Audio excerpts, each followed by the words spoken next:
Today, we are very well accompanied by Dr. Lisa Cheung and Dr. Peter Crosthwaite presenting CorpusChat, where corpus linguistics meets and Gen AI meet, because the common denominator, the common theme for these talks this year is the presence and ever increasing influence of artificial intelligence in corpus linguistics. I think they are fairly known by almost everyone in here, but I'll give you a brief introduction. Dr. Lisa Cheung is a senior lecturer in the Center of Applied English Studies at the University of Hong Kong. She holds a BA in translation and an MA in applied linguistics from the University of Hong Kong. Her main research interests, obviously, corpus linguistics, data-driven learning, and English for specific purposes.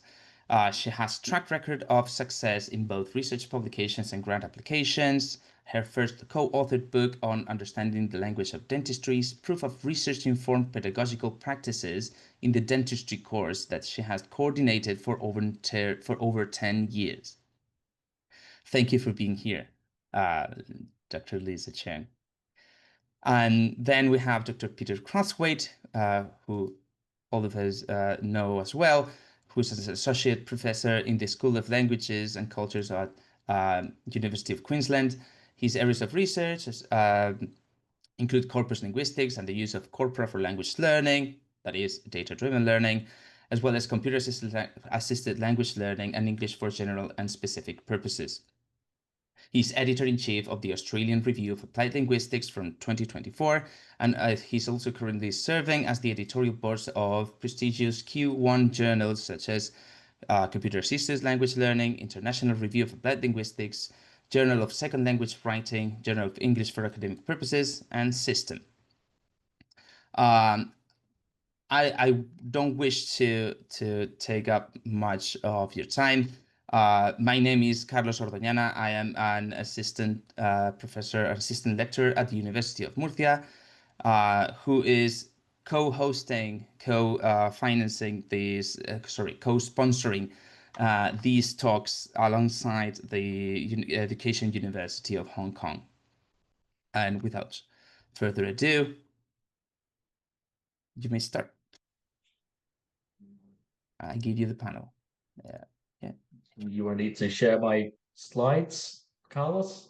No, you can share it yourself. Okay. There you go. And are you recording already? Yeah, it's already recording. Thanks.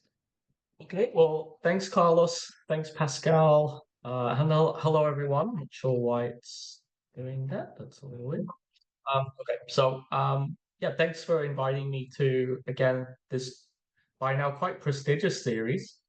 And it's good, again, to be in good company with the other presenters that are coming up soon. Angel, Atsushi, Lawrence, all regular co-presenters.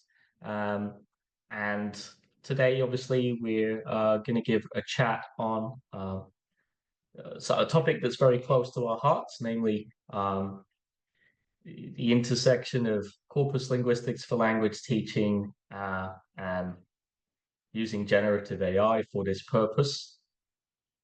The first half of the talk is kind of getting to the heart of why we might want to consider embedding generative AI into the work that we do in corpus linguistics and data-driven learning for language teaching and learning purposes. And the second half of the talk, which will be taken by Dr. Cheung, will be focusing on a recent publication in computer-assisted language learning this year that's part of a special issue on the use of generative AI for corpus-based language pedagogy, which is co-edited by myself and the upcoming presenter, Angel, in computer-assisted language learning. And that's focusing on the application CorpusChat that was developed by Lisa and the team at University of Hong Kong. And we had some input on its design and in the write-up. So we hope that you find that today's talk interesting for anyone interested in corpus linguistics, language learning and teaching, generative AI. So a little bit about us. Lisa, maybe you can just say a couple of words. Oh, thank you, Peter. Hi, everyone. Good evening from Hong Kong. I'm a senior lecturer from the Center for Applied English Studies at HKU. I have been involved in the teaching of undergraduate English enhancement courses because we support students from different faculties at Hong Kong, enhancing their academic speaking and writing. Thanks, Lisa. And then from my perspective, obviously, I've been working in the field of corpus linguistics for language teaching for some time. And then, of course, working to look at ways to integrate generative AI into that process, as well as just looking at the use of generative AI for language learning and teaching more generally. So the outline of today's talk is here as follows. And as I said, the first half kind of focuses on the rationale for wanting to discuss generative AI within this context of corpus linguistics, which by all accounts is not a particularly uncontroversial topic, given kind of interactions, different researchers and conferences here or there, and it's not it's definitely a talking point at any of the conferences and corpus linguistics conferences that you'll be attending this year or next year. So we kind of present a little bit of an overview based on some previous papers that I published in 23 and 24, thinking about what are we doing in terms of corpus linguistics and using it for language learning and teaching. Has the time now come when we can declare data-driven learning dead, for example, or is there still some life in the old corpse yet? Thinking about the use of generative AI within the context of corpus linguistics, and can we really say that the output produced by generative AI is reliable as corpus data or authentic, or can it even be termed a corpus at all? That's something we're going to talk about in a moment.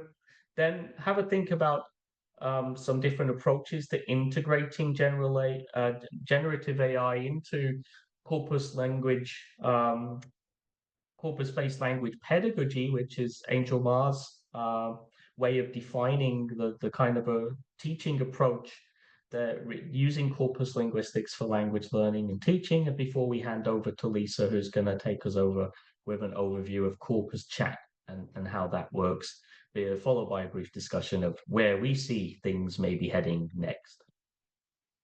So, in terms of my part of the talk, obviously, I've been working and teaching and researching the use of corpus linguistics for language learning and teaching, commonly known as data-driven learning, for some time. I've been doing this now since about 2017, I think, was when I published my first paper in computer-assisted language learning with a very trial group of students over a summer semester when I was working with Lisa at the University of Hong Kong, the Center for Applied English Studies, getting students to use, I believe it was Sketch Engine on publicly available corpora, learner corpora, and I was so encouraged by the work that I did over that summer course and with the responses of the students that I realized that this could really help a lot of different people in a lot of different ways.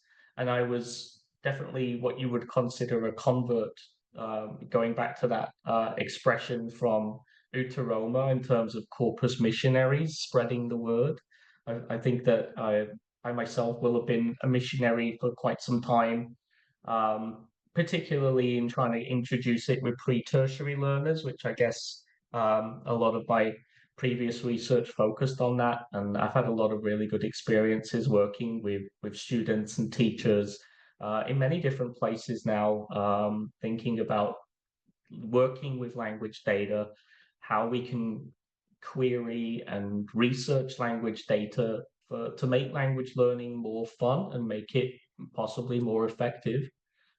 And the research kind of agrees. There's lots of secondary reviews, there's lots of meta-analyses and bibliometric analyses that are very well cited, that have basically supported the evidence base that using language corpora when you're in a language learning and teaching situation can be highly effective for learning grammar, learning vocabulary, disciplinary discourses, even the act of building your own corpus, DIY corpora. I know that Maggie Charles is here in the audience.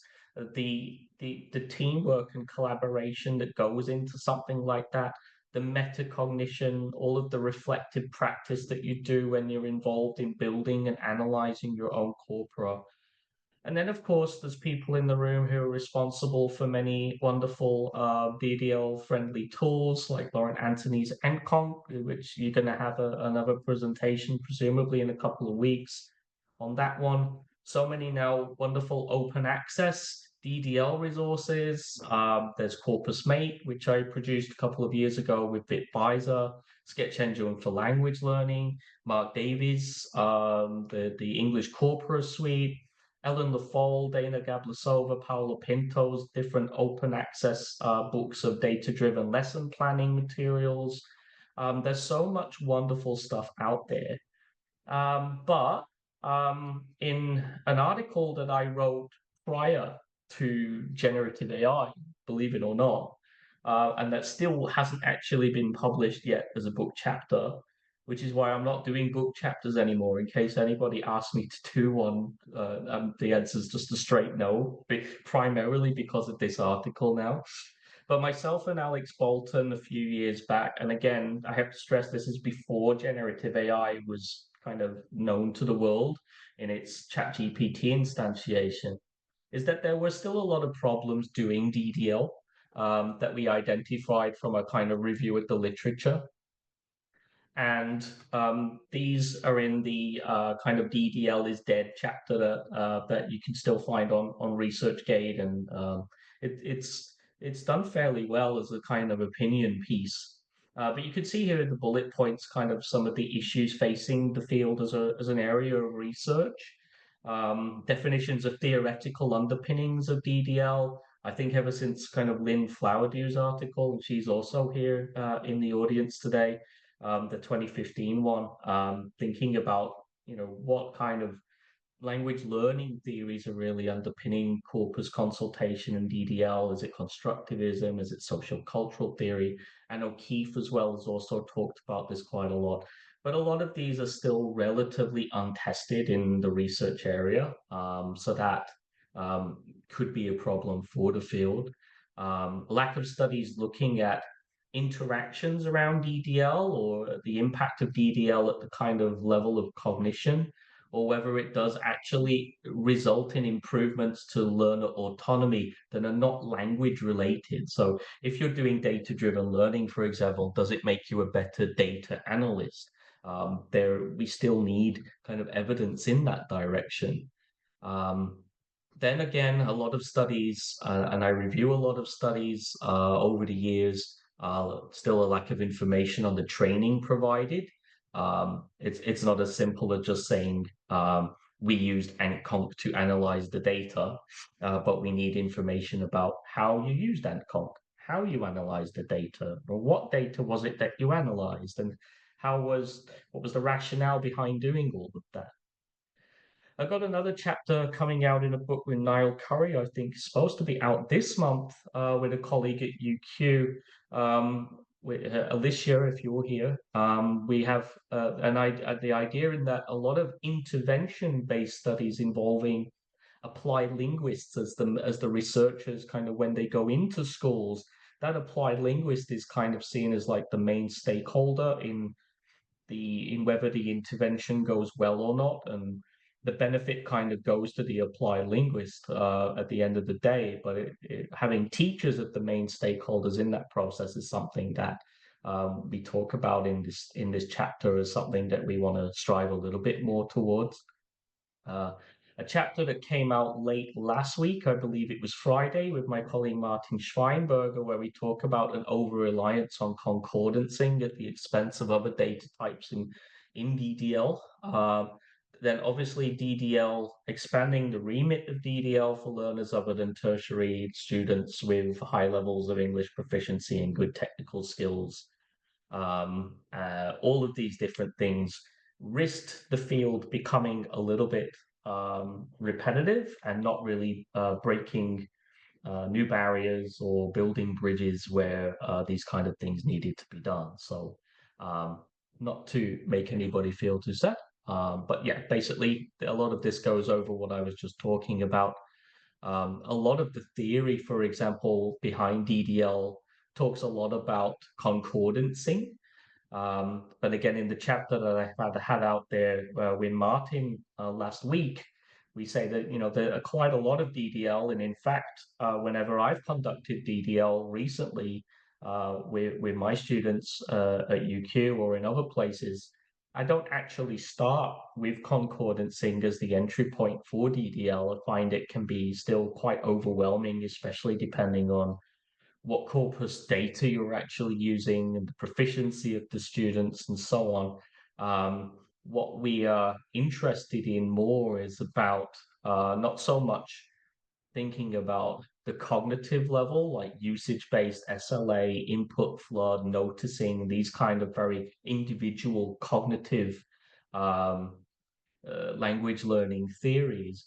But what we are aiming to see, and we've got this kind of special issue coming up with digital studies in language and literature, which is myself and Angel Mar again involved in another special issue on this, is to think about, how can we look at other kinds of theories when we're doing DDL, for example, constructivism and social cultural theory. How is this evident in some of the interactions that are taking place in DDL classrooms as DDL is happening? Thinking about things like the dyads between the different learners as they're consulting corpus data in pairs or in groups, the impact of the teachers' kind of negotiations with their students on a successful corpus consultation, all of this stuff related to scaffolding and social cultural theories, owner proximal development, for example. We still need a lot more data on this as we head into the year 2026. And I've mentioned a couple of times already in our article that we had with Martin last week, and I've got this quote here, which I think is, to me, is kind of obvious, but I think to a lot of people in DDL is perhaps potentially controversial, in that concordancing itself is hard work, requires a relatively high degree of reading comprehension, depending on the data involved, the ability to sort manipulate surrounding context to see the patterns in the data. And in fairness, concordancing itself might not be the most exciting classroom activity for many learners. Now, I'm not saying it's not an exciting classroom activity when handled well, and when all of the data is suitable, when the tool is suitable, when the students are open and willing to do it. But there may be better entry points into corpus data, for example, word lists, collocation statistics, visuals. And we found that there are disciplinary differences in students' kind of use of corpus tools. And again, at research that was done with Lisa and Lillian Wong at CAES back in 2019, is that we did find that students in the arts and humanities like to look at concordances and more textual data, but students in the sciences went straight to the collocation statistics and the frequency lists, and they were more interested in the numbers rather in the numbers as they related to patterns in the language data rather than extensive reading of concordance lines themselves. So again, going back to that chapter that came out last week, we recommended that it might be time to perhaps drop concordancing as the central feature of DDL in favor of presenting other forms of corpus data, at least in the perhaps very initial stages of DDL training. I hope that doesn't meet with too much disapproval from the audience, and or it might come as a welcome relief to hear somebody else say that. Then, of course, all of that aside, we now have generative AI, right? So this is something that has made language data and language data consultation and educational technologies for language learning suddenly, based on generative AI and language data, are now hugely popular again. It has captured the imagination of the public in that everyone and their dog is now using ChatGPT and related applications for all different kinds of things.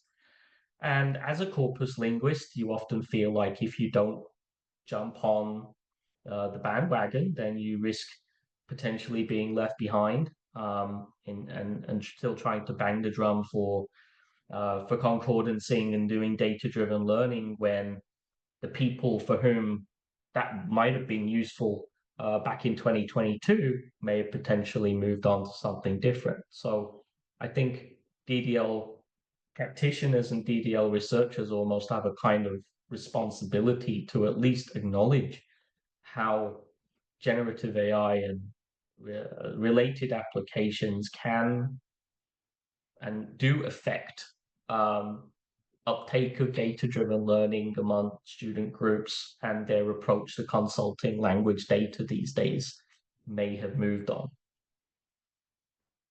So we think back to the paper that I published with Vic Beiser a couple of years ago, where we looked at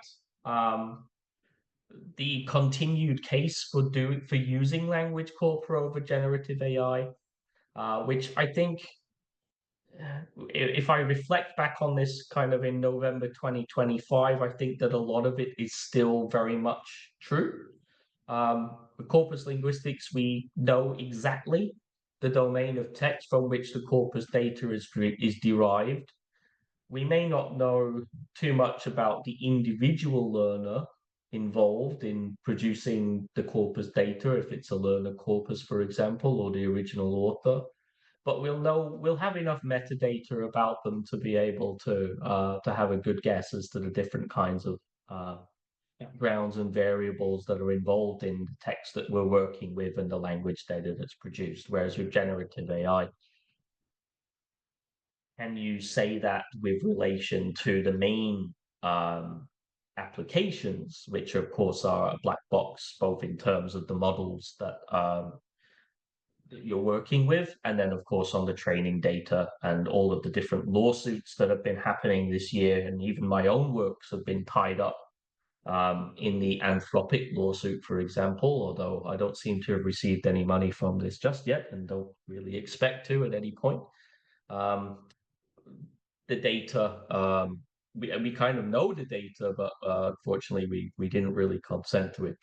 But I think the case point still, the case for corpora here definitely still stands.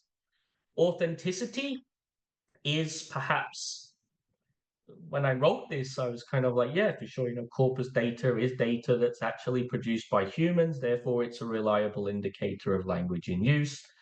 I still see this as true, although I suppose now what we as corpus linguists have a major problem in terms of being able to identify or work out, if I'm building a corpus today in the year 2025, particularly like a web-built corpus or scraped from the internet using Bootcat or some of these tools, how much of that language data now is actually produced by humans and how much of that is an artifact of generative AI use? And this is something that I think over the years, there's some really interesting studies to be done there in terms of to what extent the language, even the language that's produced by humans, then eventually starts to become more like the language produced by generative AI.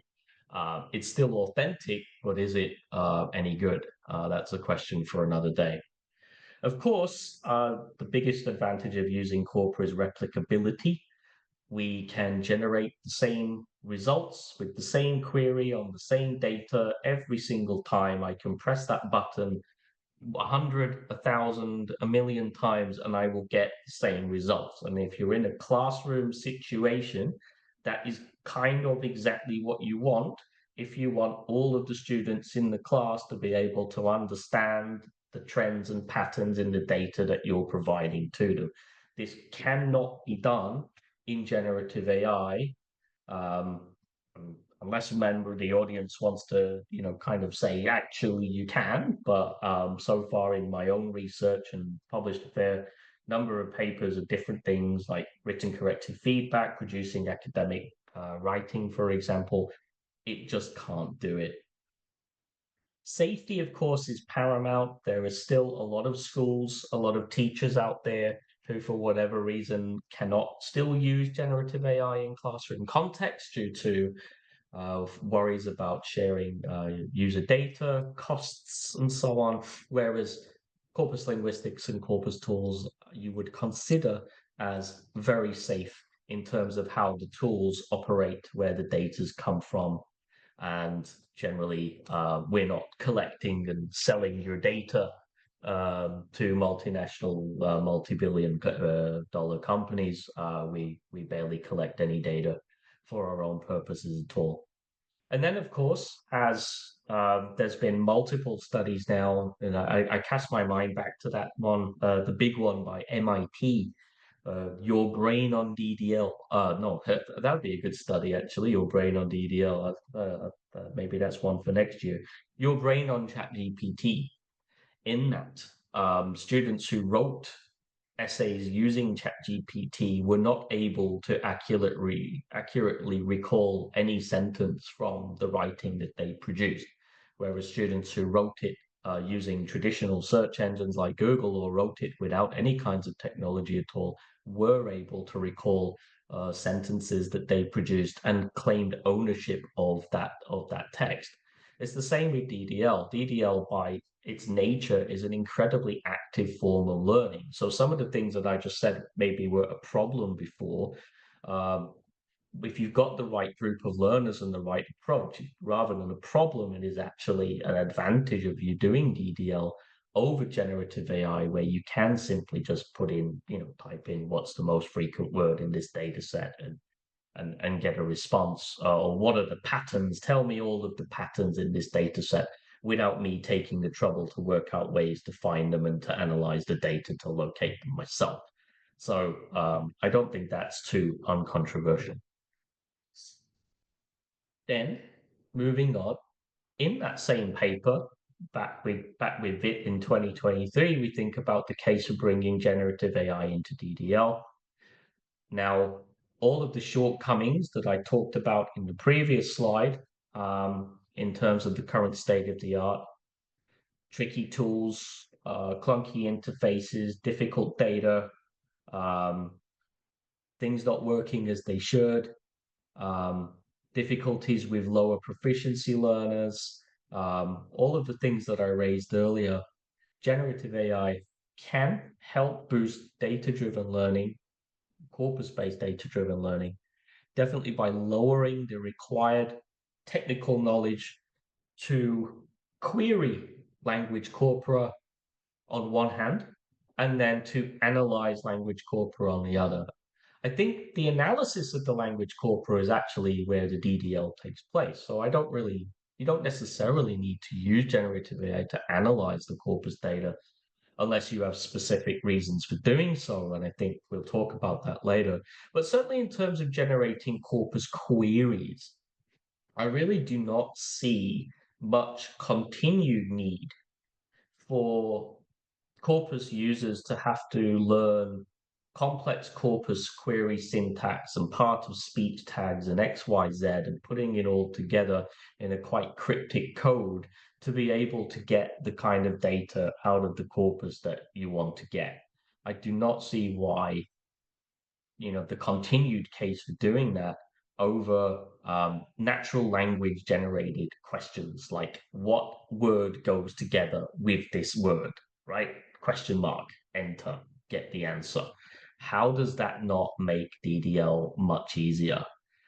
The user experience, of course, having things in that kind of almost Google chatbot-like format is obviously going to be much better for you than using having to download tools, for example. I won't name any tools specifically, but you probably know you're out there, and it's nobody, hopefully, in the current audience. But there are some tools out there that are commonly used in DDL studies, and you kind of think, well, fighting the tool is going to be 50% of the effort there involved in the learning activity versus any kind of actual teaching or learning activity that's going to take place.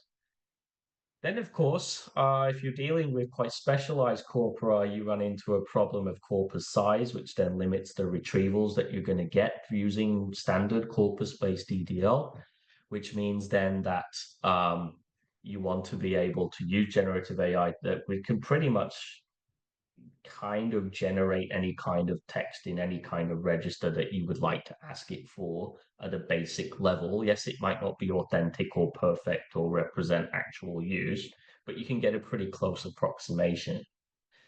The two really big ones for me, and this goes back to the work that I did doing DDL with younger learners in the past. One is the key term differentiation. And differentiation actually refers to any kind of thing where you're personalizing, for want of a better word, your instruction or your feedback or your assessments, or in this case, the act of querying language data and differentiating that for different users according to their needs. So I might have the option to go into something like the British Academic Written English corpus, for example, which would be advanced level academic writing, but I can then simplify that for beginner learners and non-academic learners.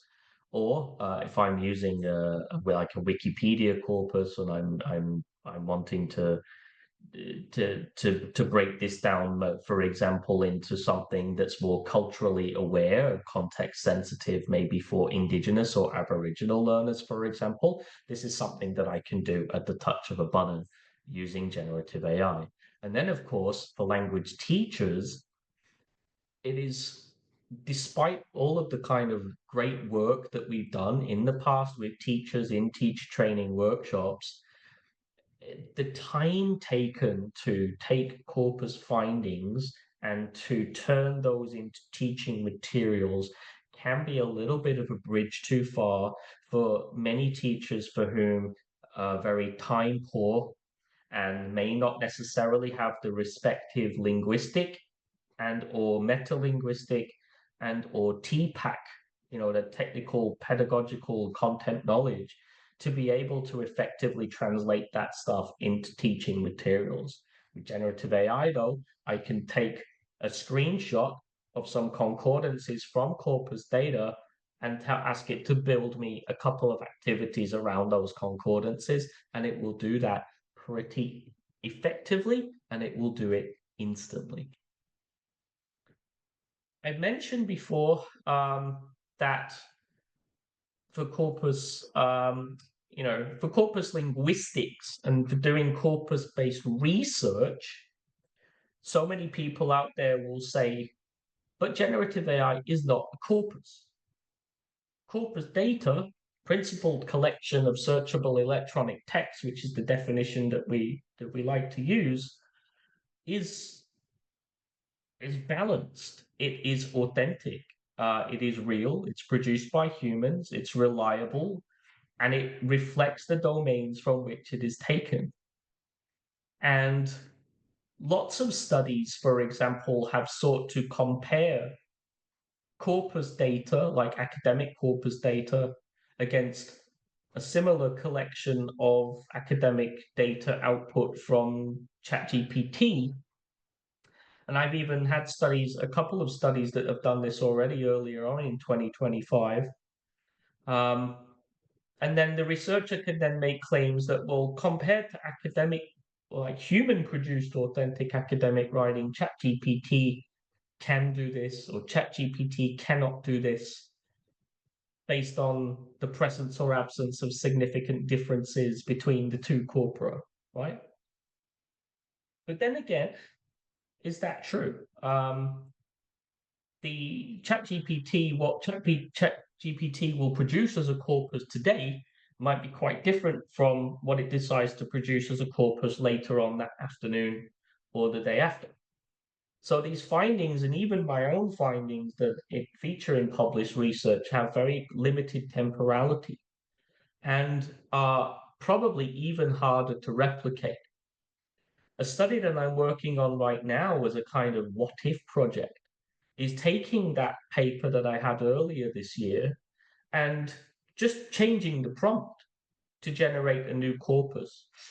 So for example, if I'm doing a study on meta discourse and my paper tells me that ChatGPT doesn't hedge enough or it doesn't boost enough, well, why don't I just tell it to? Get a whole new data set, analyze that, and then problem solved, right? So if you're doing corpus linguistics and corpus research on language, that's a massive problem. You can't use software that does that, right? Because then that negates all of the findings that you're getting out of your corpus data. But for DDL, is it such a major problem? Is it really that important for the vast majority of language teachers and language learners that the data be authentic and replicable? And the more I think about it and the more I talk to teachers and the more that I compare what we were doing with DDL with what teachers actually kind of say and want to do, that, maybe it's not such a big deal. And for that kind of just-in-time language data analysis for language teaching and learning purposes, maybe there's a space for Gen AI here that maybe there isn't within corpus linguistics more generally. So let's have a think about attempts to integrate generative AI into DDL tools. And the screenshot you can see here is taken from Mark Davies' EnglishCorpora.org, who's already produced some absolutely wonderful training videos of how EnglishCorpora.org's integration of LLMs, large language models, now allows him and users to be able to do many quite complex typical traditional corpus functions like collocates, frequency patterns, phrase lists, and so on, and to be able to get them grouped, explained, and interpreted using the LLM alongside the original corpus results. And using Mark's words here from his own website, the result: faster understanding of patterns, clearer semantic groupings, deeper insight into how language works. The corpus data remains front and center, but with the option of an intelligent assistant working behind the scenes. And I really like this part here. Corpora first, AI second, insights faster. And it's like, my thoughts exactly. Who would have a problem with this?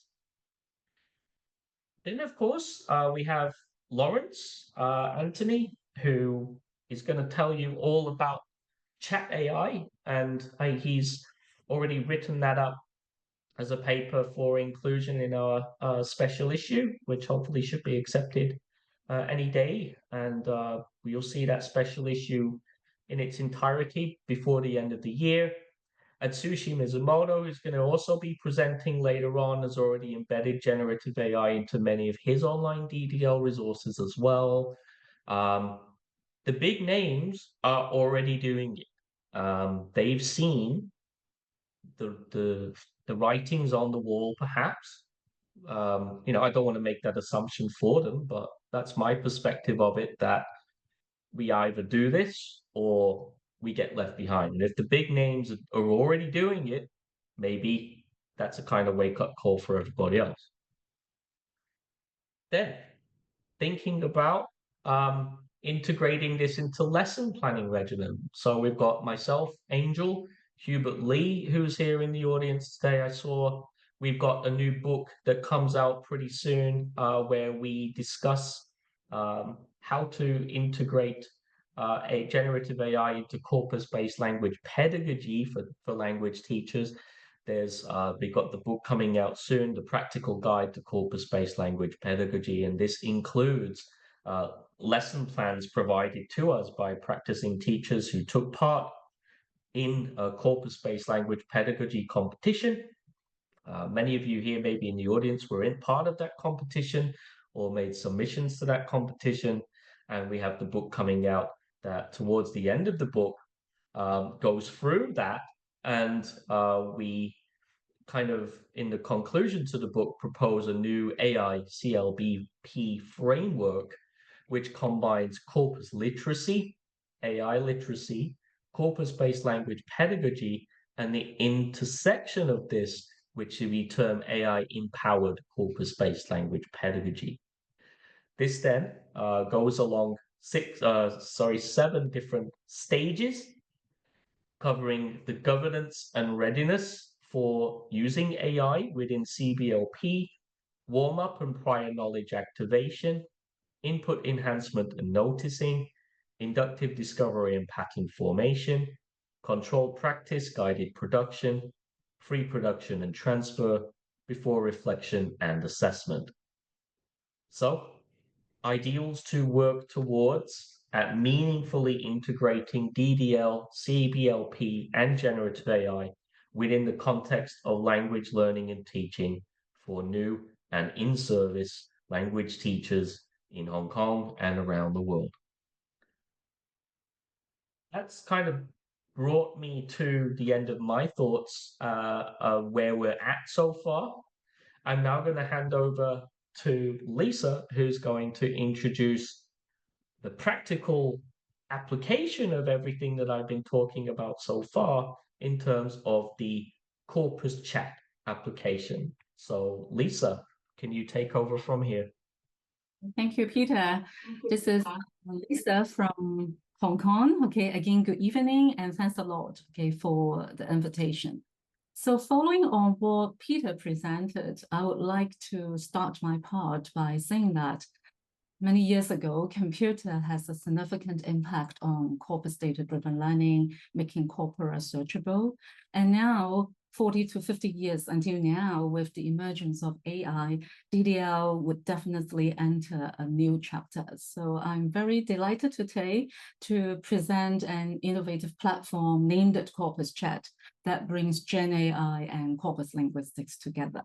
So I and my team, this project is actually funded by my Teaching Excellence Award at HKU, and last summer I recruited 2 students and employed them as research assistants, and they were from computer science, and then worked together with me on the development of this platform. So it's all building on established methods in corpus linguistics. That is, CorpusChat features several discipline-specific corpora that I will explain in a minute. And these corpora are specialized collections of journal articles from Scopus, which is a public academic database. And each of the corpus, as I said, they are discipline specific. It will be representing like arts and humanities, social sciences, or science. And these corpora are integrated with a large language model, LLM. That is, it is connected to an external open source AI engine. And this setup allows users, for my students, even they found it very new when it comes to corpus linguistics, or they have very limited knowledge of corpus, they can just find it very easy to interact with corpora. Just like what Peter said, instead of crafting complex corpus queries, quotation marks, underscore, different symbols, they would just simply enter a prompt, that is, use natural language prompt, ask a question, and then they will be able to get the answers. And even we hope that to make it and simplify, make it easy, rather than being overwhelmed by hundreds and thousands of concordance lines. So on CorpusChat, it will be simply like, give me 10 examples containing the word research along with the frequencies, or maybe find examples of the word argue in keyword in context and present these examples in a table format, and the students will be able to get the answer. So I would have to say that, like what Peter said, the whole idea is to make corpus data more accessible, more approachable, okay, for a broader audience, especially at Hong Kong U, and later I'll explain to you, okay, those students, okay, when I pilot CorpusChat with them last academic year. So overall, CorpusChat builds on and transforms DDL. So even with AI integration, like Peter said, corpus comes first. So still, we keep users grounded in authentic, real-world language patterns and examples. So how does CorpusChat work? So the next slide will show the workflow of CorpusChat. So Peter will help to take it to the next slide. Yes, this one. Workflow of CorpusChat. So corpus comes first, That is, okay, we still follow the traditional corpus compilation methods. We create several discipline-specific corpora based on clear internal and external criteria. For example, it's all for the same language, which is English. It is one single genre, which is academic writing, published articles, and then the time spent within the last 5 years. And in terms of relevance, we select those articles that are relevant to the English courses that we are offering to our students, and we hope to integrate CorpusChat into our courses, not only last semester, but we hope also to expand it to a wider group of students at HKU next year. So we integrate LLM with this corpus data, more or less in taking the role of the conversational intelligence, and we use ChatGPT for our mini model. And very importantly, we also employed RAG, that is retrieval augmented generation. That is, the system will only retrieve information from the designated corpus. So on CorpusChat, one corpus, we have one chatbot. So whenever a user enters the prompt, then it will just only retrieve information from that corpus. This is very important so as to help to address the issues like reliability or hallucinations. Like Peter said, we know the data. So the students, when they chat with the chatbot, and we know that chatbot behind is, let's say, an arts corpus, and they know the data. They all come from a specialized collection of articles in arts and humanities. So apart from this, okay, the LLM, when the user inputs a prompt, and it will trigger 2 tools. First of all is to retrieve the chunks of semantic content with surrounding context. And at the same time, we have subscribed to Sketch Engine. So the LLM also calls Sketch Engine through 3 functions. We know there are quite a number of functionalities, but we mainly the students write the programming in order to retrieve the 3 functions, that is concordancing, collocation, and frequencies. So the LLM synthesizes both findings into clear summaries tailored for users. Okay. So the next slide will tell us a bit more about the pedagogical principles of CorpusChat. Okay, the next slide, yes. So first of all, okay, we create discipline-specific chatbots for university students, especially for enhancing their academic literacy. And this fits into this age of AI in education for disciplinary writing. And at the same time, we understand that corpus would help better inform students' writing because students will be exposed to authentic language, real language examples. So we find this is important so that all the chatbot on CorpusChat are actually empowered with the ability, with the help of Sketch Engine, to analyze the language used. And we also hope that in the future, when the users, if they're not students, if they're registered teachers, and then they will also develop their own corpora. But right now, I'm the only teacher on the admin panel that I have developed several discipline-specific corpora for the purpose of teaching and learning at HKU. Okay, so the next slide, okay, will show us, okay, what it looks like on CorpusChat. So you can see on the next slide, the interface on the left-hand side. The next slide, Peter. We have CorpusChat. Yes, thank you. On the left-hand side, okay, if you're the user, the students, they will only see the chat and also the chatbots. Okay.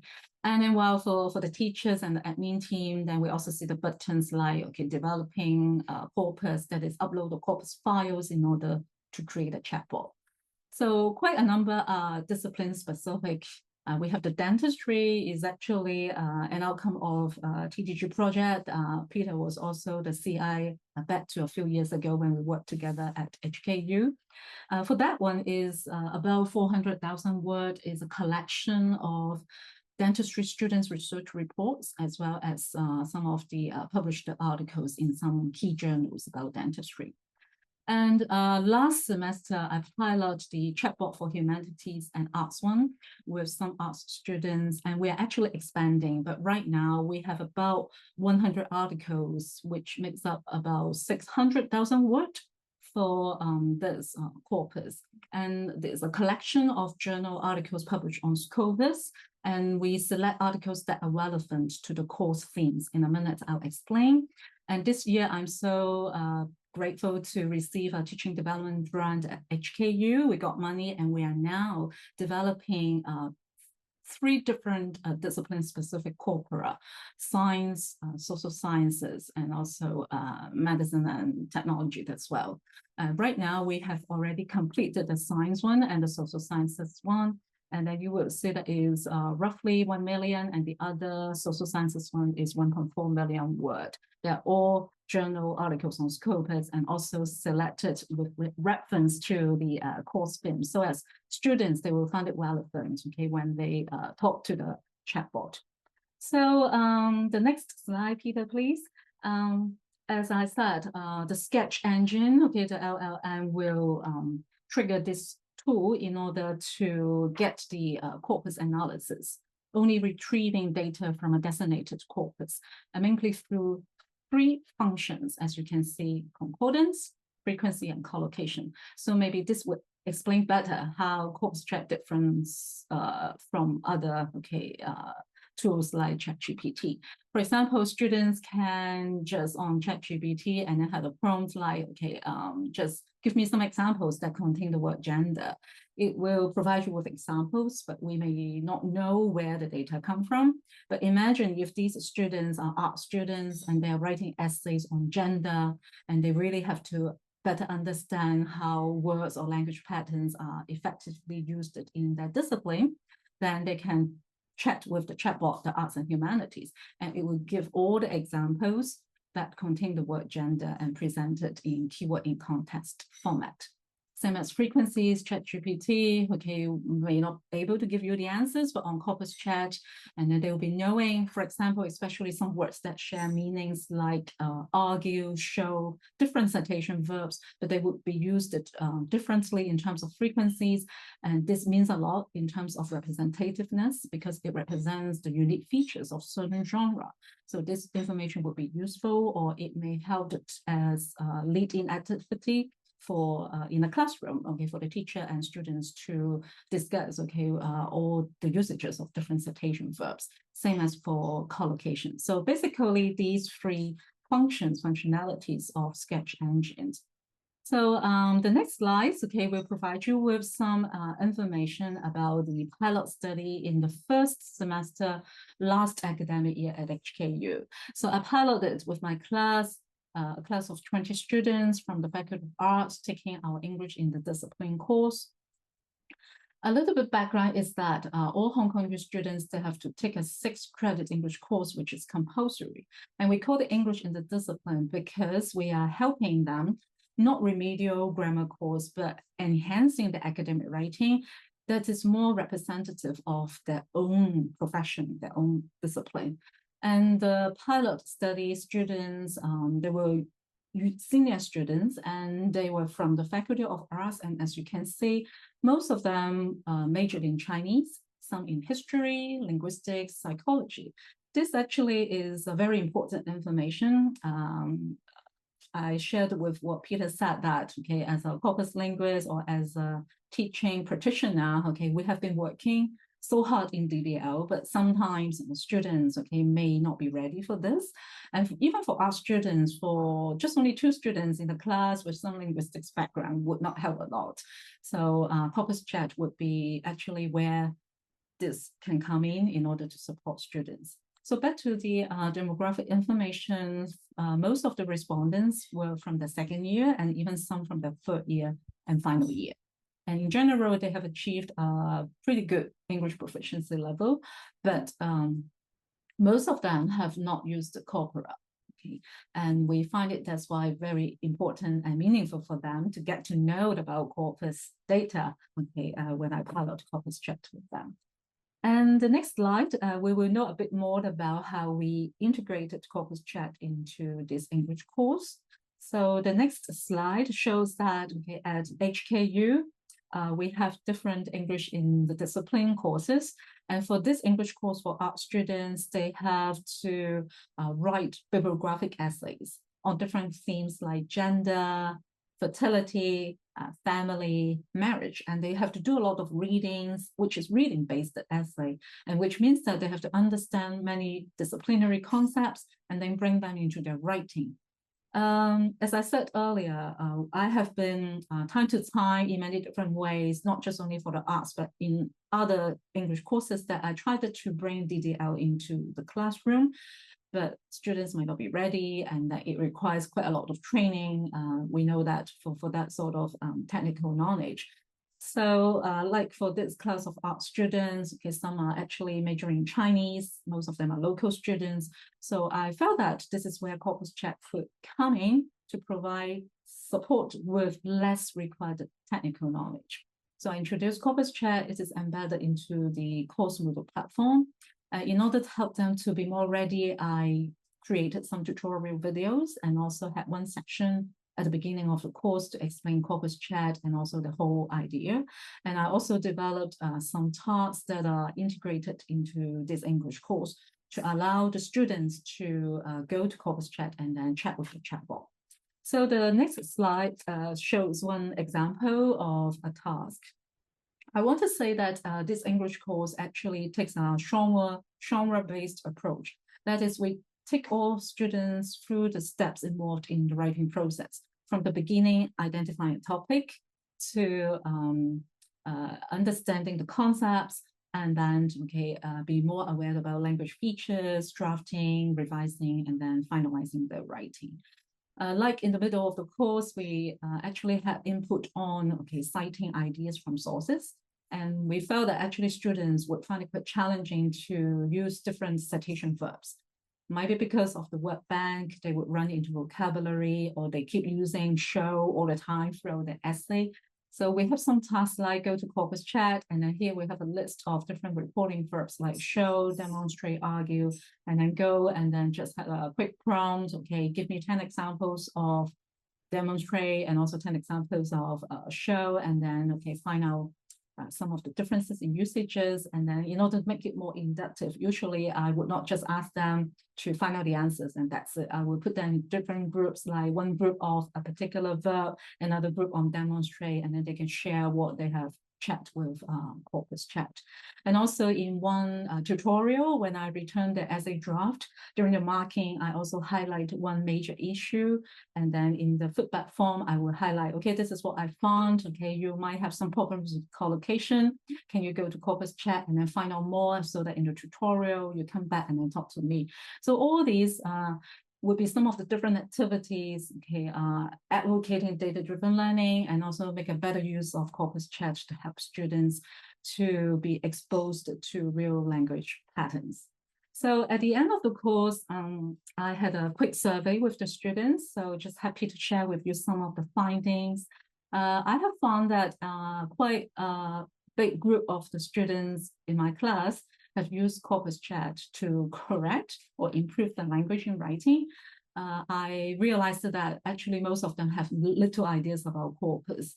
So this is really encouraging. And also half of the students found that they use CorpusChat in understanding language use in academic texts, because we know all the chatbots behind, they're all collections of academic articles, or maybe even understanding the disciplinary concepts, because I also encourage them on CorpusChat, you can ask a question like, give me 3 word combinations that contain a particular word, maybe gender.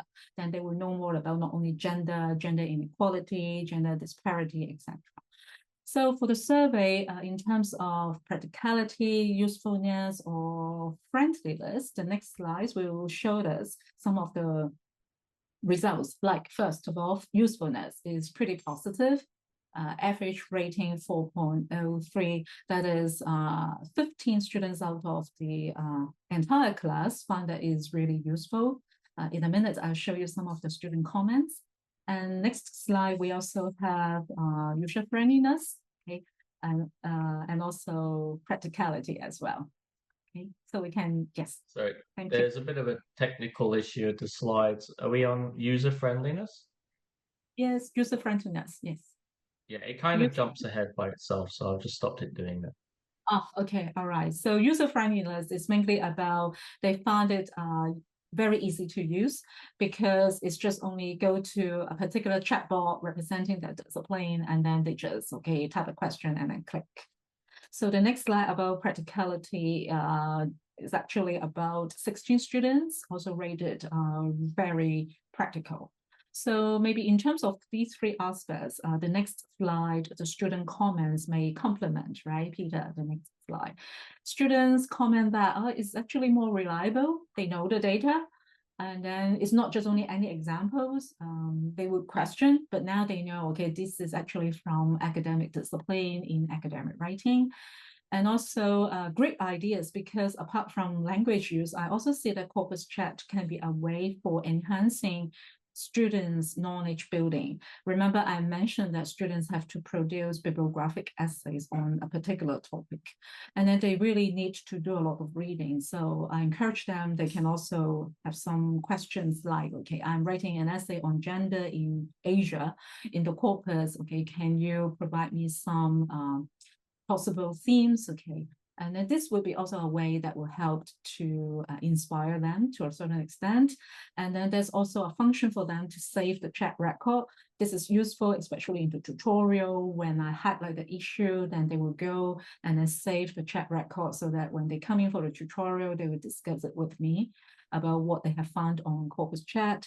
And then students said it's super practical. It's just only ask one sentence and then give me lots of examples. And even for many disciplines, although it's only pilot with arts students, actually some students, they would do some common core courses or elective courses, which means that they are also exposed to other disciplines. So some of them mentioned that they will actually use some other chatbots as well. So after all these students' comments and the pilot study, we still see some pedagogical challenges. This next slide will provide you with some challenges. Like in general, at HKU, students have a pretty good digital level of digital literacy. But we are thinking, okay, if now is a closed platform only for invited students at HKU, even you have created accounts, actually we have to provide you with the quota in order to have access to CorpusChat. So maybe it would be worthwhile to explore different students of different backgrounds at different universities. Probably when we finish the project, okay, funded by the TDG, we will look more into this. And also the discipline-specific corpora, they are not tagged, which means that we cannot provide any support for discourse moves or rhetorical strategies. We hope that maybe after this TDG, we can ask for more money, then we can do more with the tagging of the corpora, and then that will help to provide more support beyond the lexical or grammatical level. And we thought that it would be good if we can also take a look at, like, okay, maybe a group, okay, using CorpusChat, and also a control group, okay, using or consulting the traditional corpora to see whether there would be any similarities or differences in pedagogical outcomes. And also at HKU, although we have these different English-specific courses, but we also see that in the future, we are also expecting students to have an increase in their study load, that they will be exposed to some interdisciplinary English courses. So we are actually exploring maybe not just only searching a particular chatbot, maybe one word across different chatbots. For example, a word system can mean very differently, or like model. It means really a model, okay, in fashion and design, but it means a system, a framework in engineering. Maybe it will be meaningful, pedagogically meaningful for students to look for words across chatbots to enhance their interdisciplinary learning. So that's for my part. I'll pass it back to Peter to wrap up the presentation.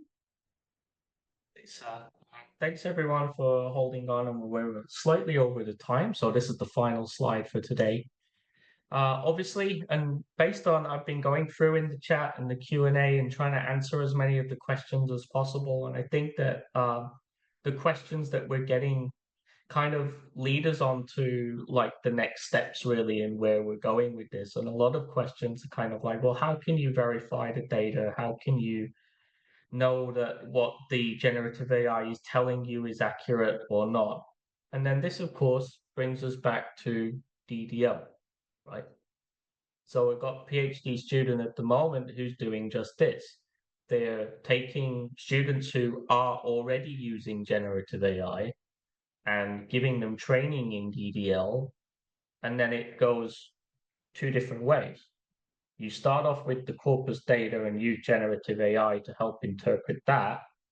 But then on the other hand, you've got a group of students who are using, well, the same group of students, I mean, but the idea is that they take what generative AI is telling them, and then they go into corpus data and verify if what they're being told by generative AI is the case or not. This, for me, is the next step in DDL. And it really cements then the value, the continued value of using language corpora and doing corpus linguistics to check and verify the things that generative AI and tools, even tools like CorpusChat or Chat AI or any of the other tools you're going to be talking about in this month's session, there's still a place for verifying and checking this. And this is like a big digital AI literacy skill in many different frameworks now, including the one that myself and Angel published last year, but there's lots of other ones that talk about what does it mean to be AI literate.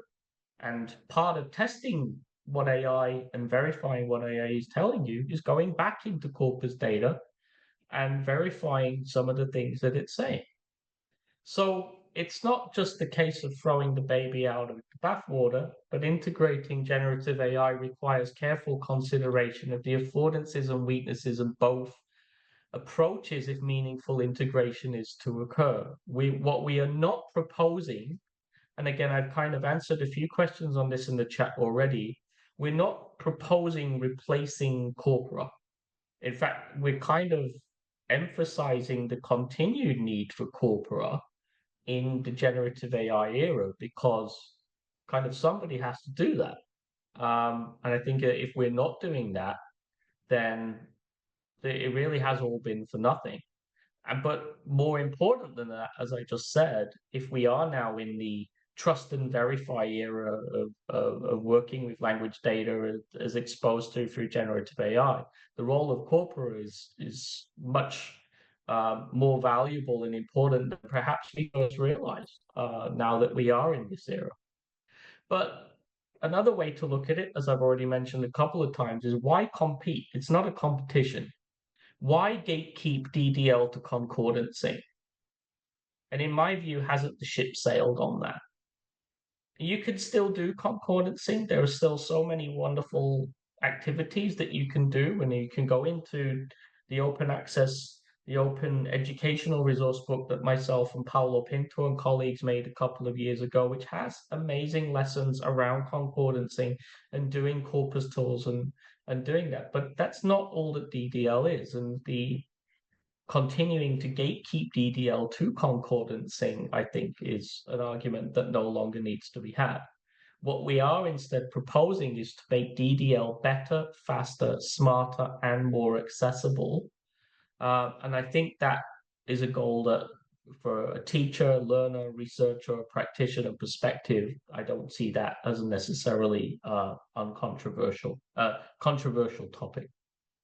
So we hope that what we've demonstrated today can go some way in doing that, and we hope that you will agree with us that either our tool or any of the other tools that you're going to be learning about in the next few weeks all have the potential to really improve things for everybody. So thanks for listening.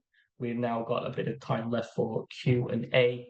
If you want any of the papers mentioned in the talk or the slides, send me an email. We hope to hear from you soon. Thank you. Thank you. All right, thank you so much. It has been quite enlightening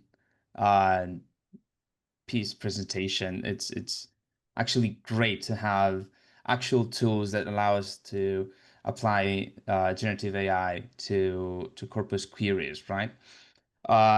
We don't have time for all the questions that have been we've been taking throughout the whole presentation.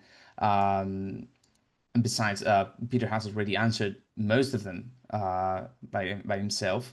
I do have I will allow myself to provide one question or one reflection. I guess I want to ask you, because of your hands-on experience with using AI and Corpora. Do you think Gen AI and DDL is better suited for more experienced learners, or is it better for beginners? Because that's one of the issues with DDL tends to be that Yeah. beginners tend to struggle more with using Corpora and how to manage it. And Yeah. I mean, so I think it really depends on that on the actual the pedagogical goal and the learners that you're working with at that particular classroom and their needs. So it's not just an easy way, like an easy answer to say that, well, use generative AI for the beginners and do more corpus-based stuff with the intermediate and advanced level learners. I think that there's a place for both with any kind of learner, but it really depends on what the goals are. So I think obviously with real beginner level learners, there aren't that many DDL studies conducted with them for the reasons related primarily to the um, the suitability of the corpus data that they're retrieving for analysis. So many of the publicly available corpora that are used in many DDL studies, whether they're published or whether they come through to me to review and accept or reject, make decisions about the corpus data they're working with. Very often, these decisions are not always the best in terms of why they decided to choose that particular corpus with these particular group of students. But then teachers are very time poor, and often they will try to get resources that they heard about or maybe that they've been shown in a workshop or something like that. So the corpus that is cited the most in DDL studies is COCA, right? It contains the most number of citations. The COCA corpus is not suitable, in my view, for beginner level learners of English. It is an authentic corpus of lots of different kinds of American English across all different kinds of genres and registers, and analyzing that for beginners is, in my view, is like a kind of torture. I don't know why you would do that.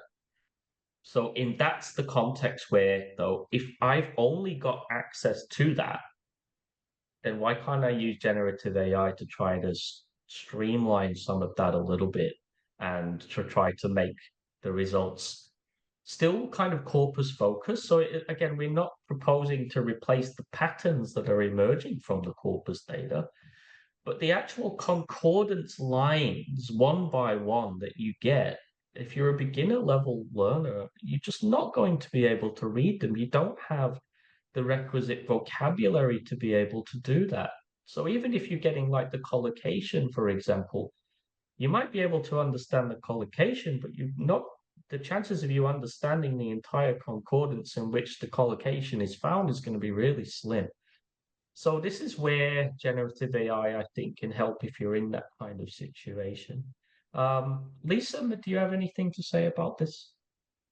Thank you, Peter. Yes, thanks for the question. I also agree it's actually quite a difficult question. From my experience, I think students' readiness is actually playing an important role.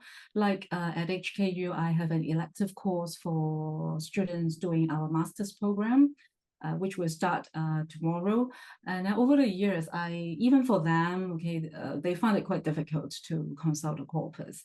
So I think that sort of high level of technical knowledge, could be an obstacle for most of the students, and also the relevance of the corpus. So even they know how to consult corpus, how to interpret concordance lines, if the examples that they receive, they will not find relevant to their needs, like, examples are American English, like Peter said, but what I'm doing is something very different, then, I don't think that would actually help to promote data-driven learning. all right. Thank you so much. Definitely food for thought for future research. So I have time for one more question, which has been repeated by Lawrence Anthony as well. If Rita Tegon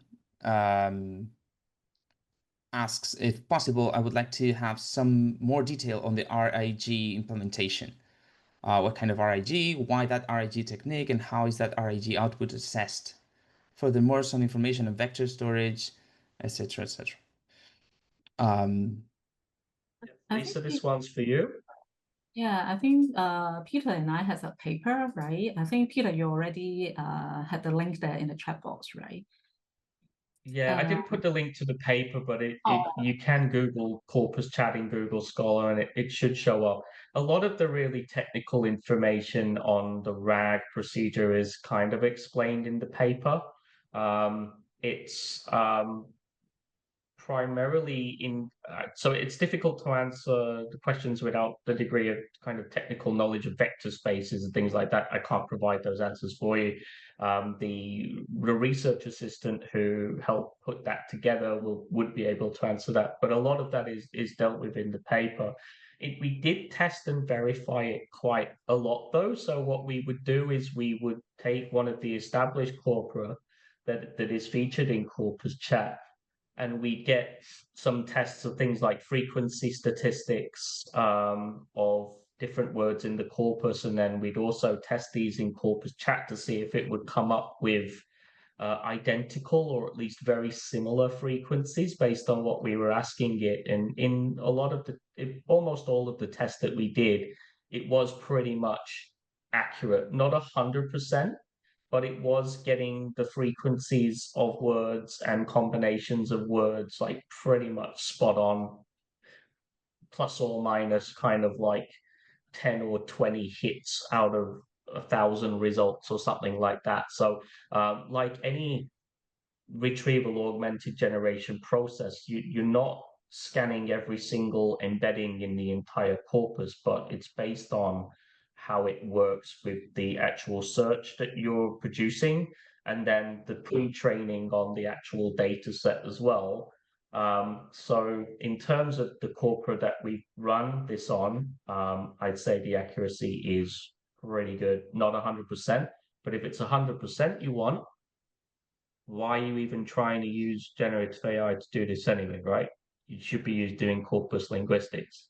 That's my answer to that question. Thank you. All right. Thank you so much. We've got Lawrence's question there, for example. The paper explains about how RAG is used to retrieve document, but it doesn't go into detail about how it deals with corpus searches compared with some standard semantic searches. I mean, that would be great for a kind of follow-up technical paper, but it's not the focus of the paper, nor is it the focus of the CorpusChat tool itself to be able to do that, right?